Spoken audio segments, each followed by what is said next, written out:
दूसरे से। आपने देखा होगा कई बार कुछ लोग कहते अरे हम फला जगह भोजन करने गए, शादी ब्याह करने गए और वहां से किसी झपट में आ गए। कहते कि नहीं, आप यहाँ ये बोलते हैं ना मेवाड़ में, क्या झपट झपट झपट लपट, तो वहां से आ गए। तो वो झपट कहाँ से आई? वो एक ऐसी एनर्जी है, एक ऐसी ऊर्जा है, नेगेटिव एनर्जी है, जो किसी न किसी कमजोर व्यक्ति को पकड़ लेती है। और कमजोर व्यक्ति कौन होता है? जिसके शरीर के अंदर से पॉजिटिव जो एनर्जी है, जो एक अच्छी ऊर्जा है, उसकी क्षीणता अगर हो गई है, उसकी कमी आ गई है, अगर वो ताकत कम है, तो बुरी शक्ति आपके ऊपर प्रभाव हो जाएगी। बुरी शक्ति का मतलब आप ये मत समझिएगा कि कोई भूत प्रेत लग जाए। बुरे विचारों का भी शरीर में आ जाना, बुरे विचारों का भी शरीर में आ जाना, ये भी एक गलत ऊर्जा है। आपने देखा होगा बहुत से लोग कहते थे अरे हम बहुत पूजा करते थे, पर जाने क्या हो गया आजकल पूजा में मन ही नहीं लगता। कहते कि नहीं? कारण यानी आपके आसपास का ओरा, आपके आसपास का घेरा, आपके आसपास की ऊर्जा, आपके आसपास का वातावरण, आपके आसपास के विचार, आपके आसपास की क्रिया, आपके आसपास का खान पान, आपके आसपास का रहन सहन, आपके आसपास का चलन, आपके आसपास का पहनाव, ये आपके जीवन की पद्धति को परिवर्तित कर देता है। और अगर ये सब संतुलित है, तो निश्चित है आप कहीं भी असंतुलित नहीं हो सकते। और जहां महादेव की कथा हो, जहां पर महादेव की कथा हो, तो वहां कौन आएगा? महादेव की कथा सबसे ज्यादा प्रिय किसको है? महादेव के घर में कौन कौन रहते हैं? पूरा परिवार। उस परिवार में कौन कौन रहते हैं? अच्छे अच्छे लोगों के नाम बता रहे हैं। महादेव के परिवार में कौन रहेगा? भूत, प्रेत, डाकनी, शाकनी। अब सोचिए, जब महादेव की कथा हो रही है, तो क्या ऐसी शक्तियां नहीं आएंगी? आएंगी। हर जीव को अपनी मुक्ति पाने का अधिकार है। हम लोग जब वंदन पूजन करते हैं, तो आपने देखा होगा जो भी आचार्य ब्राह्मण अपने घर में आते हैं, तो क्या कहते हैं? स्थान देवताभ्यो नमः, ग्राम देवताभ्यो नमः, क्षेत्र देवताभ्यो नमः। स्थान के देवता, गांव के देवता, क्षेत्र के देवता, उसमें सब आ गए। कौन कौन? भूपतये, भुवनपतये, भूतानां पतये, पृथ्वी पर रहने वाले, भुवन आकाश में रहने वाले, और भूतानां पतये यानी पाताल में रहने वाले, तीनों लोगों के देवता।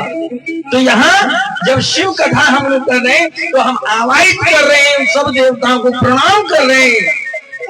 ये दृश्य अदृश्य समस्त शक्तियों को हम प्रणाम करते हैं कि हमारे साथ आप भी शिव कथा का शिव। अच्छा एक बात बताइए, आप लोग मंदिर में जाते हैं, महादेव की पूजा करते हैं, तो दर्शन करते हैं? किसका दर्शन करते हैं? अब यहाँ आए आप मंदिर में 4 बजे, महादेव जी बैठे हैं, तो आपने किसका दर्शन किया?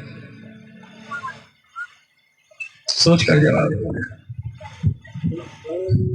नहीं, शिवलिंग में चरण कहाँ होते हैं? नहीं, हम तो 4 बजे की बात ही नहीं करें, महादेव की बात कर रहे हैं। किसके दर्शन किए आपने? महादेव की किए? गड़बड़। टीचर कौन कौन है यहाँ पे?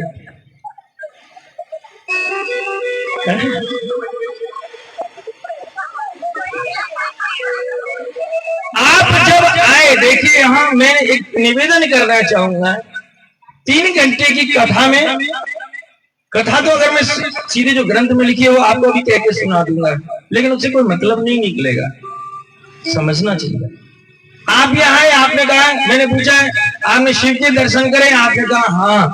लेकिन किसी ने नहीं करे, सच बताऊं।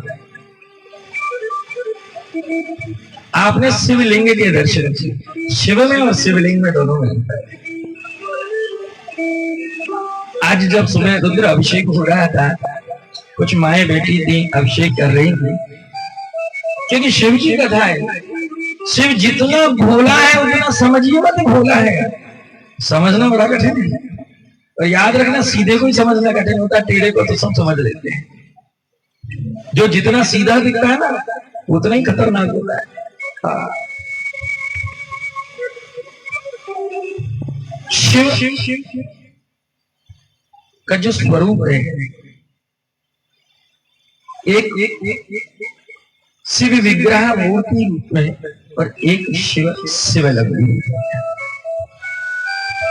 शिवलिंग में 4 प्रकार होते हैं।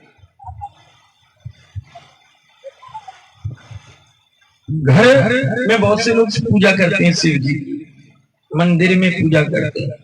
तो आप जिस मूर्ति की पूजा कर रहे हैं, पहले आप उस मूर्ति का भाव समझिए, फिर उसके आधार पर पूजा करें।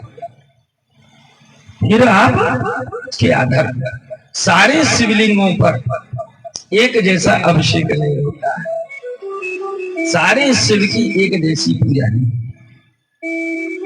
एक शिवलिंग वो होता है जिसे एक मूर्तिकार एक साधारण पत्थर से तराश करके शिवलिंग का रूप धारण कराता है, और उसमें फिर आचार्य विद्वानों के द्वारा उसकी वैदिक पद्धति से प्राण प्रतिष्ठा होती है।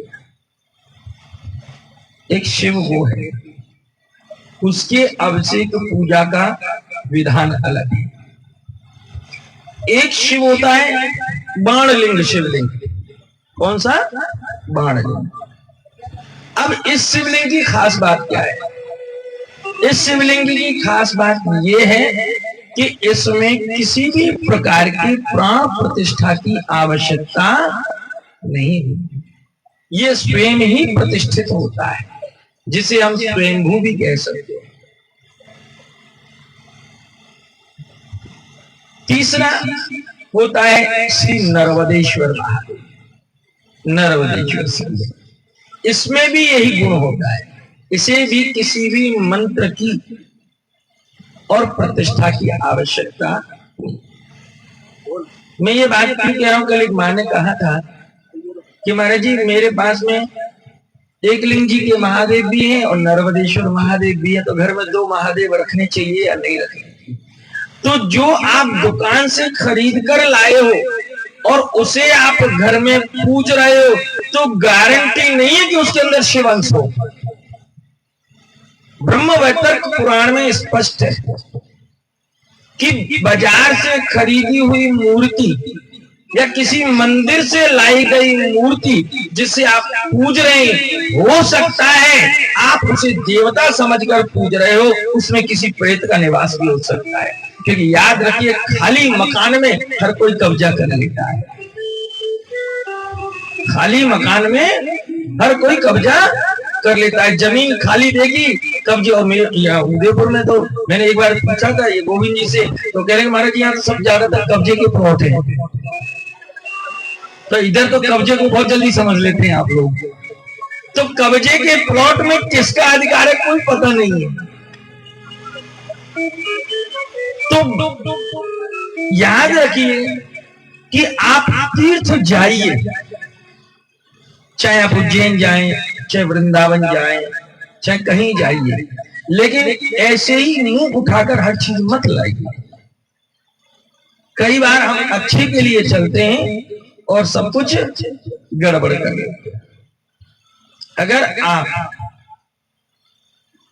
ऐसी चीज ला रहे हैं तो उसका पहले शोधन करिए, स्थापित करिए, प्राण प्रतिष्ठा करिए, तो घर में।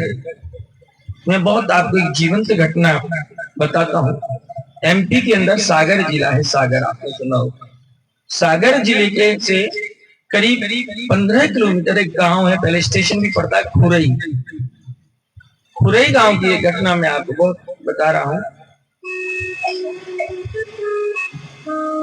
एक मंदिर में कोई व्यक्ति गोपाल जी छोड़ करके चला गया।